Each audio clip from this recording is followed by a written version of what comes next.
Ya, bismillah, assalamualaikum warahmatullahi wabarakatuh. Kembali lagi channel ini di bimbingan belajar Ar-Royhan. Jadi, ini adalah konten yang kalian tunggu-tunggu peserta KSM MI Matematika Terintegrasi tahun 2023, yaitu pembahasan KSM tahun lalu, yaitu KSM tahun 2022 untuk tingkat MI, khususnya untuk yang kabupaten kota. Nah, ini di dalam video ini kita akan bahas satu persatu soal, tetapi tidak terurut ya, hanya saja soal yang kami bisa kerjakan itu yang duluan kami jelaskan di tiap video yang kami rilis. Oke, tanpa berpanjang kali lebar lagi, ayo kita mulai pembahasan pada video kali ini, mulai dari soal nomor pertama. Jadi di sini, yuk kita baca dulu soalnya bersama-sama. Hasil dari 4 kurang 5 tambah 6 kurang 7 tambah 8 kali 9 kurang 10 sama dengan titik-titik. Jadi soalnya seperti itu. Nah, untuk menyelesaikan soal seperti ini, ada beberapa hal yang adik-adik harus perhatikan. Jadi yang pertama, untuk operasi bilangan bulat seperti ini, kalian harus mengutamakan terlebih dahulu. Yang pertama adalah yang ada tanda kurungnya. Tetapi di soal ini tidak ada ya.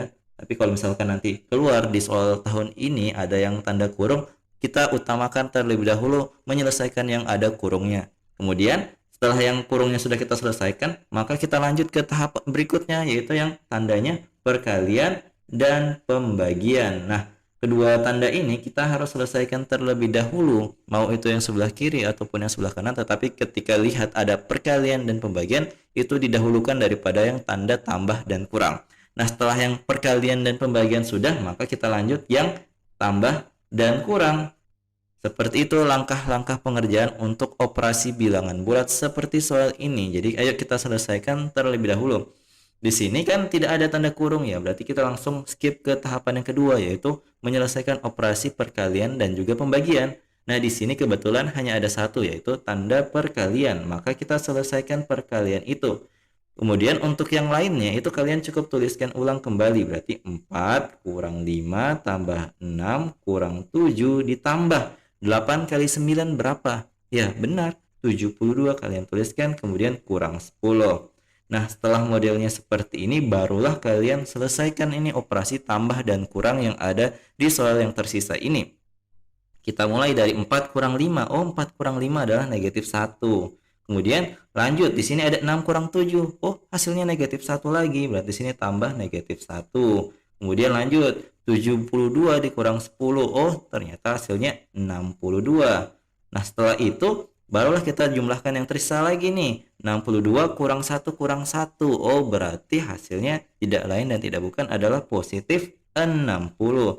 Sehingga jawaban yang tepat dari soal ini adalah opsi yang D, yaitu positif 60. Seperti itu. Jadi ingat tahapan-tahapan pengerjaan untuk operasi bilangan bulat. Itu tanda kurung terlebih dahulu, perkalian dan pembagian, dan yang terakhir adalah penjumlahan dan pengurangan. Semoga kalian mengerti ya.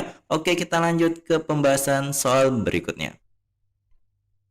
Nah, di soal berikutnya ini kita akan membahas soal yang nomor 3. Jadi maaf, nomor 2 kami skip dulu karena kami belum menemukan cara yang terbaik untuk menyelesaikannya, karena ini soal ini baru-baru rilis di kalangan warganet. Jadi kami baru bisa menyelesaikan yang mudah-mudah terlebih dahulu. Nanti insya Allah kita bahas kalau misalkan kami menemukan jawaban-jawaban dari soal yang tersisa. Oke, di soal nomor 3 ini ayo kita baca dulu soalnya bersama-sama.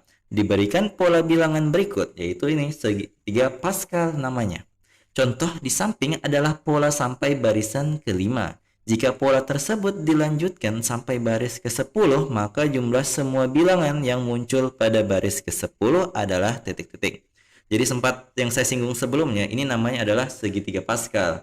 Nah, segitiga Pascal ini apa sih Kak sebenarnya? Nah, segitiga Pascal ini adalah pola bilangan sebenarnya. Pola bilangan yang diciptakan dari menjumlahkan bilangan-bilangan yang ada di atasnya, mulai dari pola yang ketiga. Jadi mulai dari sini barulah berlaku yang di bawahnya merupakan penjumlahan angka-angka yang di atasnya. Contoh misalkan 2 ini bisa kita dapat dari 1 tambah 1 yang di atasnya, yang ini. Seperti itu. Nah, untuk khusus angka yang di pinggir 1, 1, 1 ini dia memang selalu angka 1, tidak boleh diganti dengan angka lain. Hanya saja angka yang di antara 1 dan 1 itu lah yang kita dapat dari menjumlahkan angka-angka yang ada di atasnya, seperti itu. Nah, karena ini baru sampai di baris kelima. Nah, kita harus mencari terlebih dahulu polanya. Bagaimana sih mencari jumlah dari masing-masing baris ini? Tidak mungkin kita harus jabarkan semua sampai pola ke-10. Karena ini adalah barisan pola bilangan, maka pasti ada pola tertentu untuk memudahkan kita menemukan jawaban dari soal nomor 3 ini. Nah, kalau kalian belum tahu ini, coba kita amati dulu dari masing-masing baris. Jadi mulai dari baris yang pertama, ini kan nilainya 1 ya ketika dijumlahkan. Ingat-ingat 1. Kemudian di baris kedua hasilnya 2 karena 1 tambah 1. Kemudian di baris ketiga 1 tambah 2 3 tambah 1 berarti 4. Kemudian di baris berikutnya 1 tambah 3 4 tambah 3 7 tambah 1 8. Kemudian di baris berikutnya 1 tambah 4 5 tambah 6 11 11 tambah 4 itu 15 tambah 1 16. Nah, kalau kalian amati angka-angka ini ada kemiripan atau ada pola dari bilangan ini. Kalau kalian peka, sebenarnya ini tercipta dari kelipatan 2 yang dikalikan dengan dirinya sendiri atau perpangkatan 2. Mulai dari 1 itu diciptakan dari 2 pangkat 0. Kemudian 2 itu sendiri tercipta dari 2 pangkat 1. 4 tercipta dari 2 pangkat 2. Kemudian 8 itu tercipta dari 2 pangkat 3. 16 juga, 16 bisa kita buat dari 2 berpangkat 4. Nah, inilah polanya.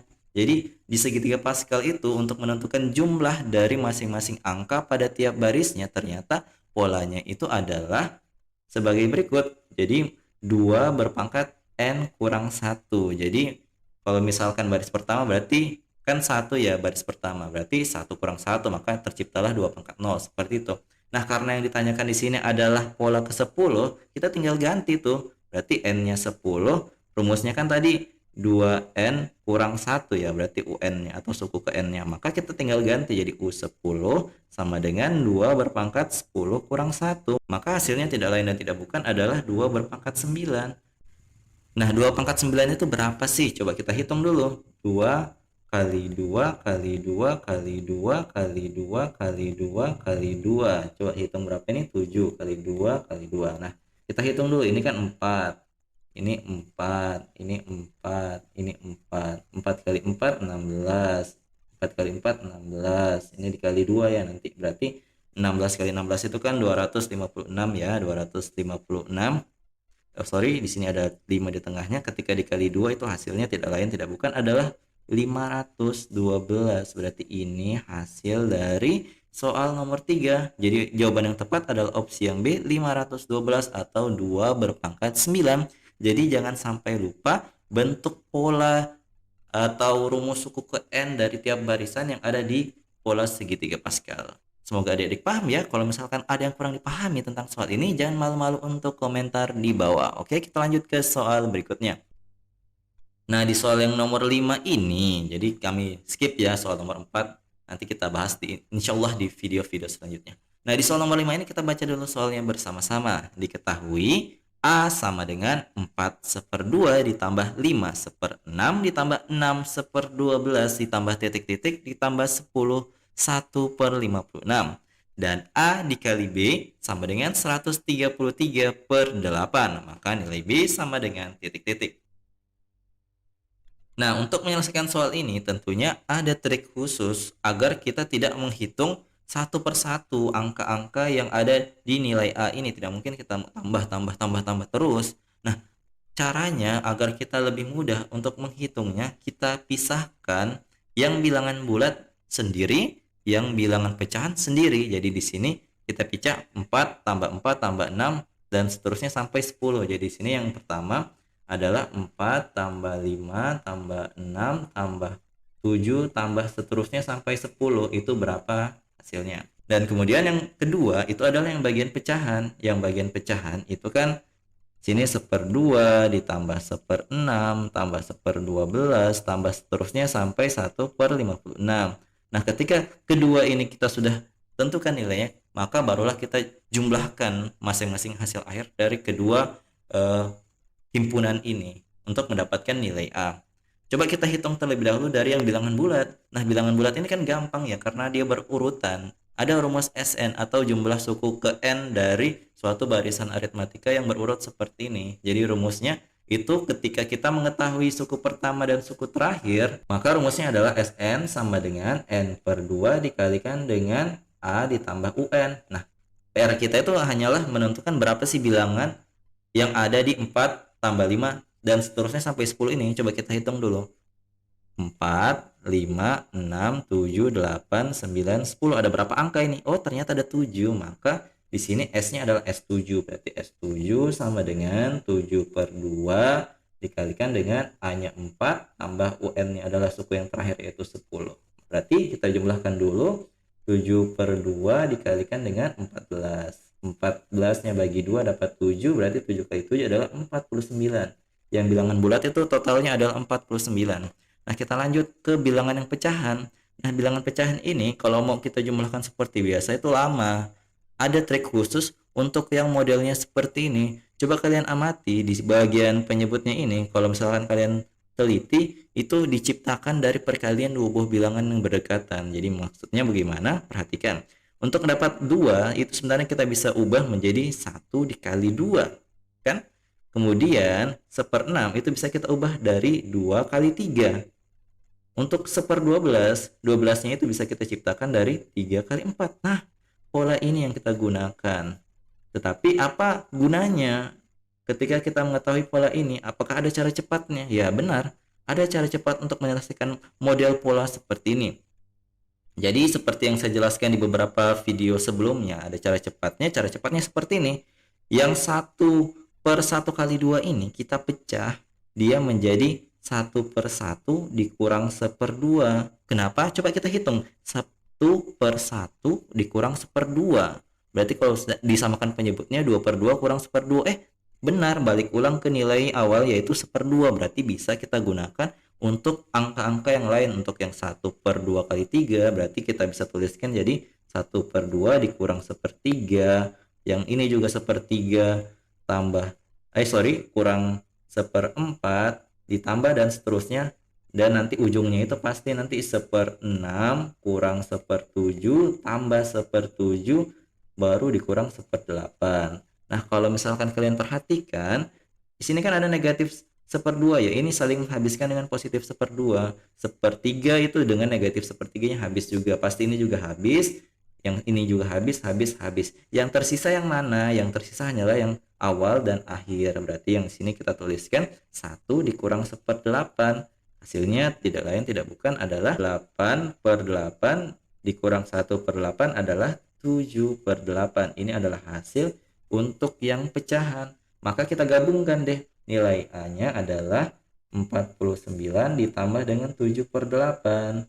Jadi kita ubah ke pecahan biasa dulu, berarti kita hitung 49 dikali 8. Sini 2, ingat 7, 8 kali 4, 32, tambah 7 adalah 39. Ditambah 7 yang ada di atasnya, maka hasilnya adalah 399/8.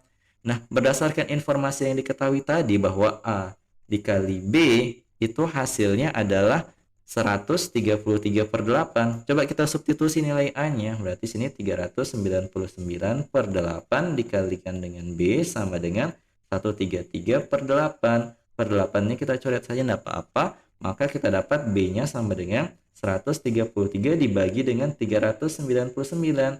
Ketika ini dibagi dengan 133, maka kita peroleh bentuk sederhananya, yaitu 1/3. Benar. Maka jawaban yang tepat dari soal ini adalah opsi yang A, yaitu 1/3. Sangat mudah kan ketika kita mengetahui bagaimana cara cepat untuk menyelesaikan bentuk-bentuk soal tertentu. Oke? Nah, jadi itu dia tadi 3 buah pembahasan soal resmi untuk KSMMI Matematika Terintegrasi tahun 2022 tahun kemarin. Jadi gunakan informasi pembahasan soal ini untuk sebagai pembelajaran kalian untuk persiapan untuk KSM MI tahun 2023 tahun ini. Jadi semangat para pejuang KSM MI, dan kalau misalkan kalian suka dengan video seperti ini, jangan lupa like, share, and subscribe channel ini, dan jangan lupa nyalakan bel notifikasi untuk mendapatkan pemberitahuan lebih awal untuk konten-konten pembahasan soal seperti ini. Oke, sampai jumpa di video selanjutnya. Wassalamualaikum warahmatullahi wabarakatuh.